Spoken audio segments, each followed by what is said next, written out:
पैसे दे और मेरे को कहीं वहाँ भेज दो आश्रम में। मैं ये चाहती हूँ। वो तो मुझे मारेगी, रोज मारेगी, ऐसे मैं मर जाऊंगी यहाँ बड़ी बड़ी।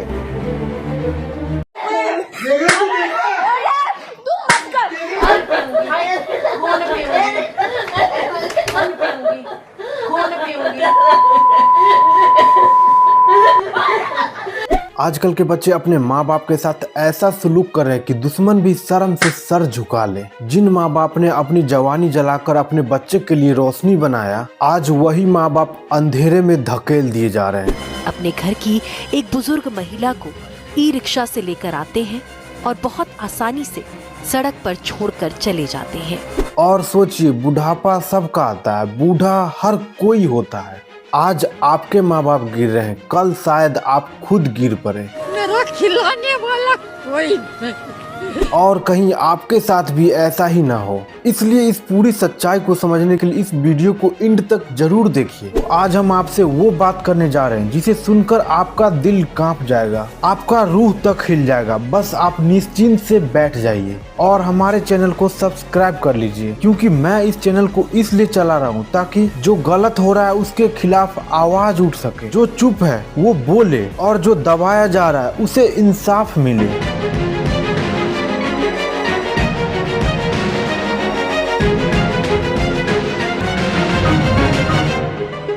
दिल्ली के एक अंधे और लाचार चाचा का दुख सुनिए, जब उनको अपने ही बेटे ने इलाज के बहाने हॉस्पिटल में ले जाकर छोड़ दिया। दिल्ली में छोड़ दिया तो मैं 2-3 दिन एकदम यहाँ वहाँ भटका खूब, रोना गाना करके, खाना वाना नहीं खाया। तो मैंने वैसे भूखा मेरे को बोला कि यहाँ पर रुको, मैं डॉक्टर के पास मिल के आता करके बोल के चला गया।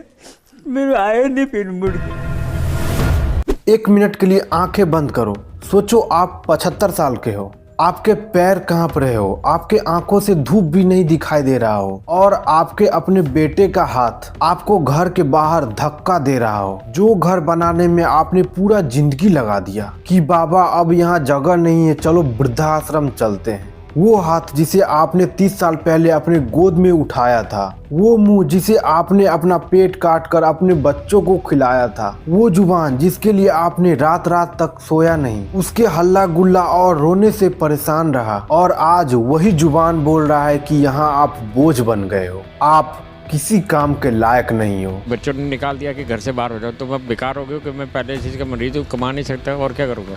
तो दोस्तों, आज हम बात करने वाले हैं एक ऐसे गुनाह की जिससे बड़ा गुनाह कोई शायद ही हो। माँ बाप को ठुकरा देना, उनको अकेले छोड़ देना। हमारा सोसाइटी, समाज और मॉडर्न कहने वाले लोग किस डायरेक्शन में जा रहे हैं। भारत में पिछले 10 सालों में ओल्ड एज अबेंडोनमेंट 10% बढ़ चुका है। और सबसे शॉकिंग क्या, अधिकतर केसेज में रीजन ईगो, प्रॉपर्टी, फ्रीडम और लाइफ स्टाइल होता है। और सबसे दुखद बात, पेरेंट्स किसी से कंप्लेन नहीं करते, कहीं पे कोई प्रोटेस्ट नहीं करते, बस चुपचाप टूट जाते हैं, क्योंकि वो वही माँ बाप है जिनकी कमजोरी होती है कि अपने बच्चे हैं, नादान हैं। आइए आज इस वीडियो में खोलेंगे हम वो सच जो सोशल मीडिया के ग्लैमर, प्रोग्रेस और मॉडर्न राजनीति के पीछे दब गया है। आज हम बात करेंगे इंडिया के सबसे बड़े गंदे सच की, एक ऐसा सच जिसे लोग बोलने में शर्माते हैं पर करने में नहीं। कभी सोचा है जिसका पैर पकड़कर हम चलना सीखे, आज वही माँ बाप अपने ही घर के दरवाजे पर बेघर जैसे खड़े रहते हैं। आजकल का जमाना अजीब हो गया है, घर बड़े हो गए हैं, गाड़ियां बढ़ गई है, बैंक बैलेंस बढ़ गया है, लेकिन दिल छोटा होते जा रहा है। आज लोग बाहर वाले को नमस्ते जी करते हैं पर अपनी माँ को कहते हैं कि तुम चुप हो जाओ,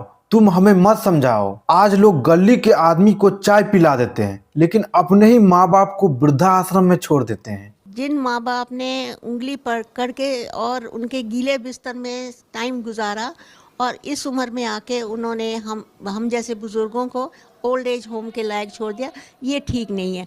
क्या इन लोगों को अपने बूढ़े माँ बाप के लिए 2 टाइम का खाना नहीं है? जिसने हमें पाल पोस कर इतना बड़ा किया, उस लायक बनाया। ये सिर्फ एक टॉपिक नहीं, ये हमारे सोसाइटी का कैंसर है। हर दिन हजारों माँ बाप अपने ही बच्चों के हाथों से ठुकराए जा रहे हैं। वो लोग जिसने हमें जन्म दिया, हमें पाला पोसा, अपनी जान से ज्यादा हमसे प्यार किया, और आज हम उनको ही अकेला छोड़ देते हैं। पर क्यों? क्योंकि आजकल का जनरेशन इतना सेल्फिश हो गया है कि जिसने हमें जन्म दिया, इस दुनिया में लाया, उन पर भी हम थोड़ा सा दया नहीं करते। आजकल का सिचुएशन ऐसा है कि मानो सब कुछ इम्पोर्टेंट है, कैरियर, पावर, पैसा, लेकिन जैसे माँ बाप इम्पोर्टेंट नहीं है, उनको ओल्ड एज होम या फिर सड़क पर छोड़ देते हैं। देखिए, भारत में साल 2030 तक एल्डरली पॉपुलेशन ऐसा होगा कि हर 10 लोग में से 1 लोग बूढ़ा होगा।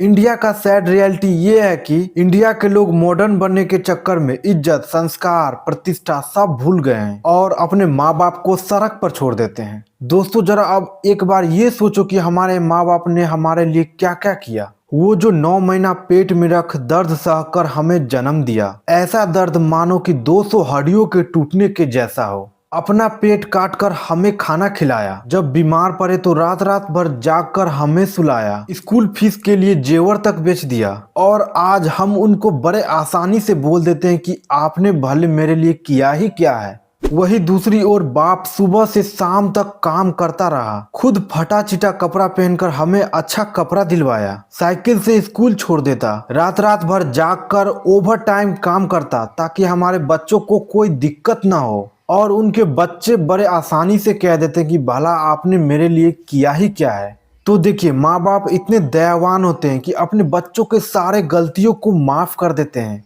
एक कहानी आपने सुना होगा कि अपने प्यार को पाने के लिए एक लड़का अपने माँ को ही कुल्हाड़ी से मार देता है, फिर भी उस वक्त भी वो माँ अपने अपराधी बेटा से बोलती है कि बेटा कहीं तुझे चोट तो नहीं लग गया। बताइए वो माँ कितनी दयावान है। और ये कहानी आप YouTube पर भी सुन सकते हैं, जिस सॉन्ग का नाम है माँ का दिल। अब जरा ये सोचिए कि अपने माँ बाप को सड़क पर छोड़ देने, मारपीट करने, बहस करने, वृद्धा आश्रम में ले जाकर छोड़ देने, इस सब से हमारे ऊपर क्या नतीजा होगा। जो बच्चे अपने माँ बाप को वृद्धाश्रम छोड़ देते हैं या फिर सड़क पर या फिर उनसे लाचार हालत में मेहनत करवाते हैं, तो वैसे लोगों को जिंदगी भर गिल्टी फील होता है। समाज और आसपास के लोग उन पर हंसते हैं और बाद में बहुत लोगों को पछतावा होता है, लेकिन तब तक उनका माँ बाप खत्म हो गया रहता है। तो देखिए, आपको हर समय ये माइंड में रखना चाहिए कि कर्मा जो करोगे वही मिलेगा। अगर आज आप अपने माँ बाप को छोड़ रहे हो तो कल होके आपका बच्चा आपको सड़क पर छोड़ देगा। तो दोस्तों, आज से अपने आप को बदलो, जो हो गया सो हो गया। अगर आपको माँ बाप से बातचीत नहीं होता है, माँ बाप अगर आपसे गुस्सा है, तो आप अपने माँ बाप के पास जाओ, उनसे बातचीत करो, उनको इज्जत दो, उनके साथ रहो, क्योंकि वो बूढ़े माँ बाप भी आपसे कुछ न कुछ उम्मीद रखते हैं। वो आपके लिए सब थे, अब आप उनके लिए सब बनो।